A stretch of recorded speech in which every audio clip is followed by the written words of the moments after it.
So I want to touch on transport a bit, okay? Because I don't think a lot of people really understand because we can see here, look, in transport, we've got a Humvee, right? A Humvee's, motorcycle, armored car, and we've got a Humvee, okay? And there's 3 planes, but yet there's one in game. Yeah, exactly. Yeah. So we've got the Douglas, which is available, really, but then there are another 2.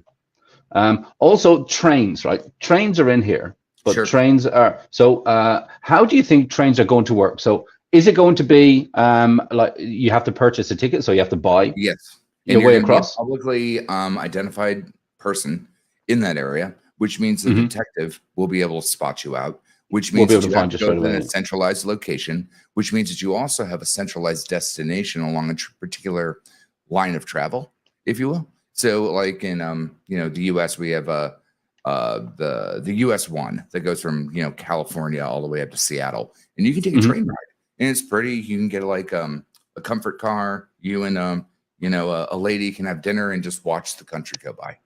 But guess what? There's stops, and if you're a known asset, those are known locations. And there is one more besides train. Oh, jets. There is jet travel as well. Right. And that is not a private plane, right? A private plane is just like going to a private airport. That means, thank you, Mr. Mafia person, sir. Whatever. You get on your plane, off you go. You're not tracked.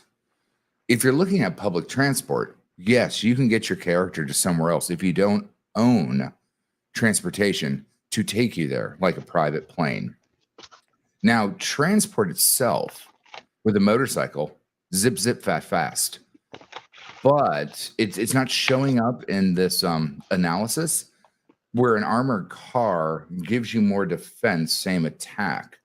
But I do believe possibly the motorcycle may be faster. Now, granted, I'm reading into this, but we don't know yet because the map should give the 4 things, like I said: socketed tile information, movement, and then turn and action, all within the same ecosystem, right? Because you have a particular amount of turns you can do per action, and action be considered a block.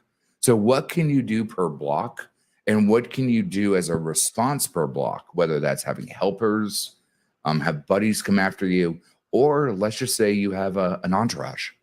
So if someone does a hit at you and you're one guy and you're sitting in a flock of 6 people, are you saying that they can immediately get through all, not just your defenses, but all of your buddies around, and there won't be a retaliatory action, right? Only way that you could do that would be with a sniper rifle, and we don't have that in the game. You can just spray and pray with a Tommy gun, right? The most bullet using weapon that we have. So hang on, I'll just click on weapons here now. Sure. You're right, because the Thompson is basically the one that uses the other bullets, and then we still don't actually know. Look, it even says here we still don't know the attack value of the Molotovs and the grenades. Remember, I already point those out. Those are area of attack weapons, or point break, or point. Jesus Christ, why can I not talk right now? Physical based area of effects. So PBAs. So what that means is, like, do you really use a Molotov cocktail on a crowd of people? No, you do not. You use it on a building. You throw it in through a window. A shot. Right? Yeah. You throw it in through a window. Or a car, right? That's the difference, is you would use something like that on a car because now you're using an accelerant on a vehicle or an object in space, right? Not a player. Whereas a frag grenade, you throw a grenade at a person.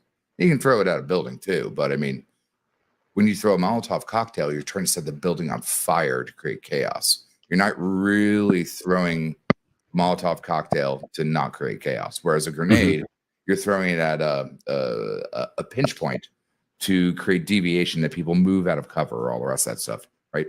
So that's why those attack values are not ready yet, because they probably haven't been sussed out in the simulation, which is perfectly fair in my mind. I mean, doesn't bother me in the slightest. But what's interesting is, if you think about what's going to happen in the shop, but there's only 3 guns that require bullets. Well, I have a feeling that there's going to be more guns that are going to be available in the shop later. Well, I mean, we can see here there's 4, right? So we got a handgun. So you got your Colt, you got a Smith & Wesson, you got your Remington, and your Tommy gun. Sure. Yeah, so we've got four with bullets, four that use bullets, should we say? Isn't actually in the game. Yeah, exactly. It's not. That's another thing. It's not in the game yet. It's a living wiki. Remember, this is early access. It's really, really, really simple to think about it like this. You are playing the future of what is going to happen, and everything that happens in the wiki can change at any time, and that is fair. This is exactly what early access means.